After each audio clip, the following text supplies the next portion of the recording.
Now, here are more News and Views with Dr. Larry Bates and Chuck Bates. And welcome back, friends. Joining us this half hour is Dr. Chuck Baldwin. He is an American political figure, activist in the Constitution Party, pastor of Crossroad Baptist Church in Pensacola, Florida. And in 2004, Baldwin was the Constitution Party nominee for vice president. And on April 26th of this year, Baldwin was named as the 2008 presidential nominee of the Constitution Party. He hosts a weekly radio program and writes a weekly news column. Dr. Baldwin, welcome to News and Views. Thank you very much, Larry. It's great to be with you. Well, let's look at your history. You're a former Republican, former member of the Republican Party. You've been a long-standing critic of U.S. President George Bush.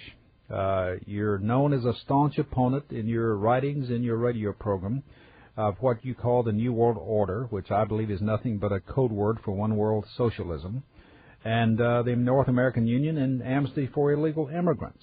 And tell our listeners what is the platform of the Constitution Party. Well, you've already nailed a few of the salient issues.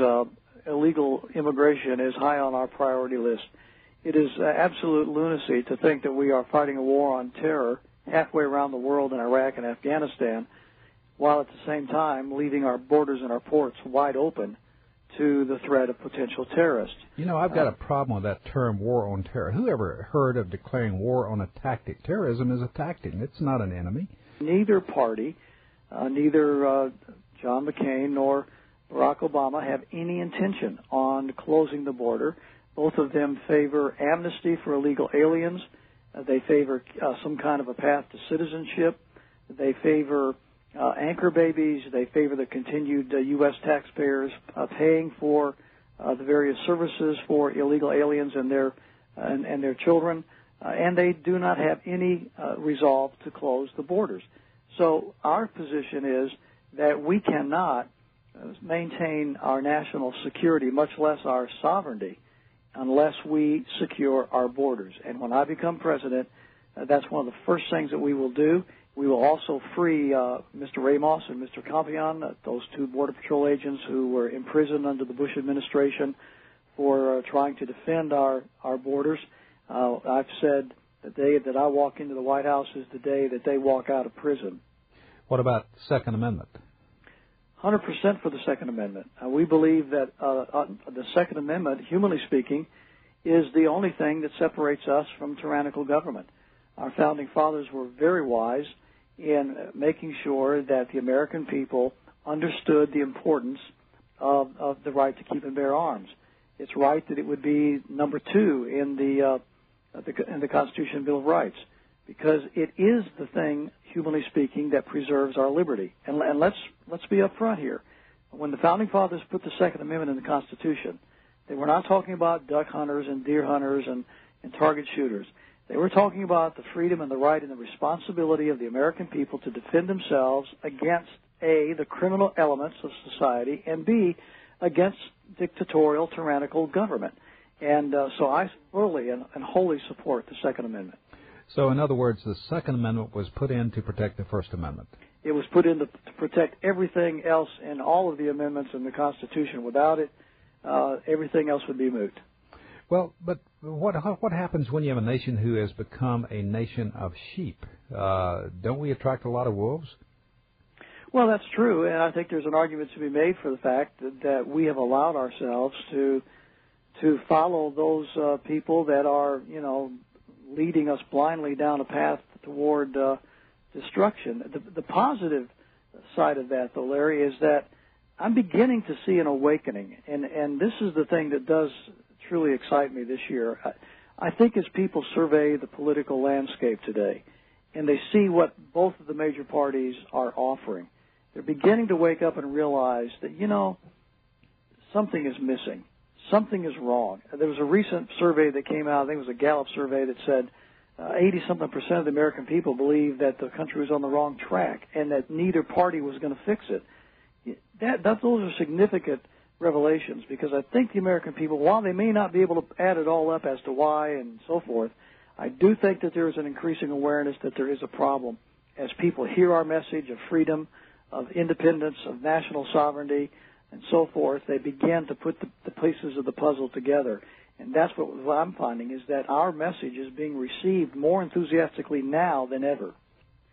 The American people need to study the issues, and they need to analyze their own convictions, what they believe is right, what they believe is important, and then look at the party platforms and the positions of the individual candidates, and then go to the polls and vote their principles. All right. We say third party. We have the two major parties. Then we have two major choices. Let's say of the third parties, we have the major party of the Constitution Party, the major party of the Libertarian Party. So why should people ignore Bob Barr and his party and vote for Chuck Baldwin and the Constitutional Party? Right. It depends on what they believe. If they believe that securing the borders is important, if they believe that we've got to put a stop to this illegal immigration invasion that's going on, they've got to vote for Chuck Baldwin and the Constitution Party. The Libertarian Party historically has always been for open borders. They see nothing wrong with illegal immigration. You already mentioned their position on the drug war.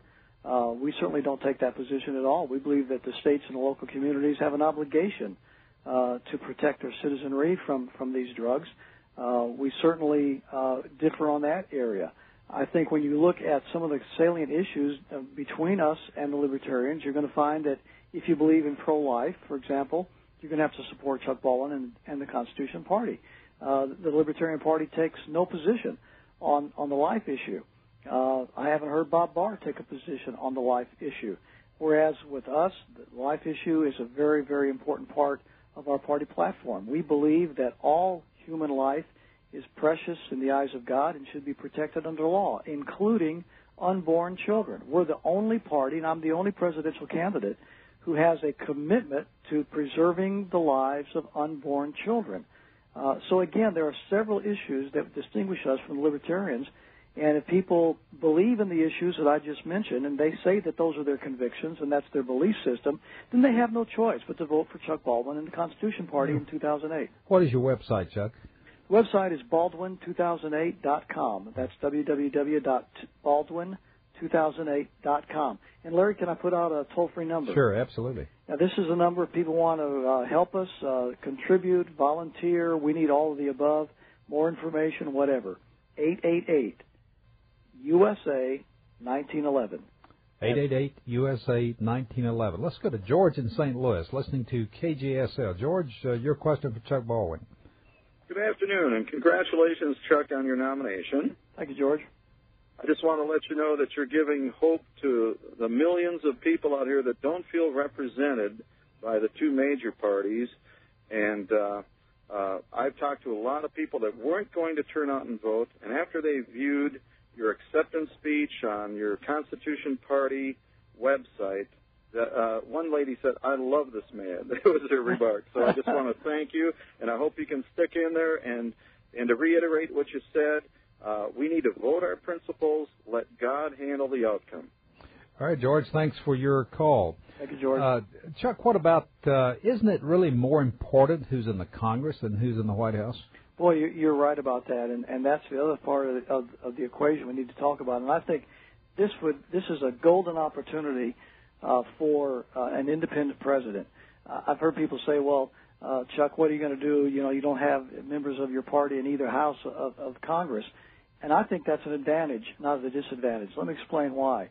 When a Republican Party is in the White House, they have the immediate alienation of the Democrats in Congress and vice versa. And they've got to overcome that for every policy, for every issue. Whereas an independent president would be able to put the issues that he believed on the table. Obviously, those issues were accepted by the American people, otherwise he wouldn't be in the White House. He'd be able to use the bully pulpit of the White House to establish those principles, and then he would be able to go to the Congress on both sides of the aisle and work with Congress to accomplish those items. Chuck Baldwin, presidential candidate, Constitution Party. Thanks so much for being our guest today, Chuck.